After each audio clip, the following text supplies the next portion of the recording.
Materi hari ini adalah pengenalan layanan bimbingan konseling. Perkenalkan, nama saya Dwi Kristiani Santoso. Saya akan menemani kalian untuk belajar hari ini.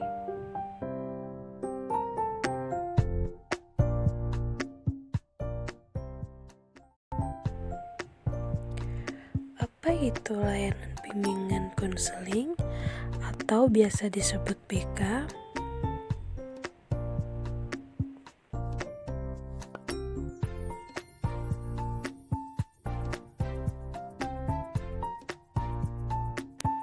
Bimbingan adalah suatu proses pemberian bantuan kepada seseorang agar ia mampu memahami diri, menyesuaikan diri, dan mengembangkan diri, sehingga mencapai kehidupan yang sukses dan bahagia. Sedangkan konseling adalah pemberian bantuan yang dilakukan melalui wawancara oleh seorang konselor atau tenaga ahli kepada seseorang untuk mengatasi suatu masalah atau mengoptimalkan potensi yang dimiliki.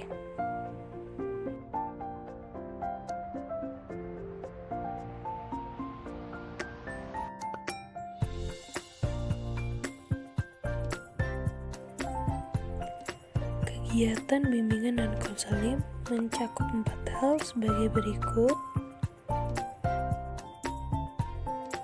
Yang pertama, bidang pribadi. Dalam layanan ini, peserta didik akan dilatih untuk menjadi pribadi yang lebih mandiri. Yang kedua, bidang sosial. Dalam layanan ini, peserta didik akan dilatih untuk berinteraksi sosial dan menjadi pribadi yang lebih bertanggung jawab. Yang ketiga, bidang belajar. Dalam layanan ini, peserta didik akan dibimbing untuk memiliki kebiasaan belajar yang baik dan mampu mengembangkan ilmu pengetahuan. Yang keempat, bidang karir.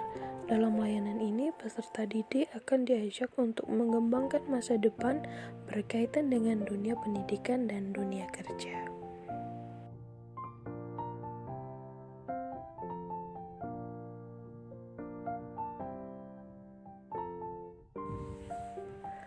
Tujuh aspek jenis layanan bimbingan konseling. Yang pertama, layanan pembelajaran. Yang kedua, layanan bimbingan kelompok. Yang ketiga, layanan penempatan penyaluran. Yang keempat, layanan konseling kelompok. Yang kelima, layanan informasi. Yang keenam, layanan konseling individu. Dan yang ketujuh, layanan orientasi.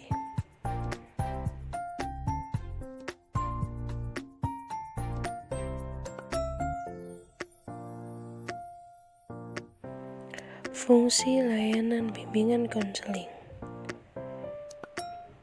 Yang pertama, fungsi pencegahan, yaitu pemberian bantuan kepada siswa sebelum ia menghadapi persoalan. Yang kedua, fungsi pengembangan, yaitu proses pemberian bantuan kepada siswa agar ia mampu mengembangkan diri secara optimal.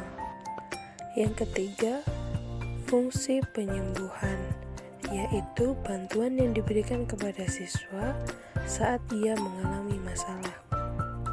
Yang keempat, fungsi pemeliharaan, yaitu bantuan yang diberikan kepada siswa untuk menjaga kesehatan mental.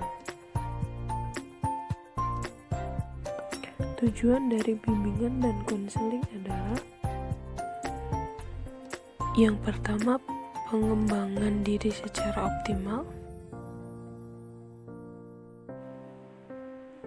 Yang kedua, arah diri yang sepenuhnya.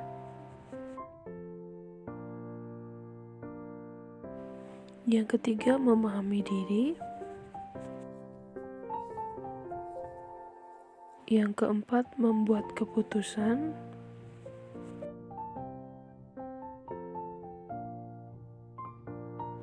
Yang kelima, penyesuaian.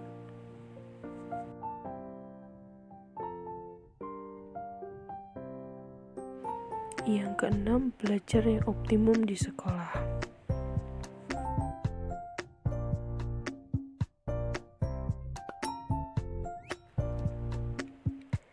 Sekian materi hari ini. Terima kasih.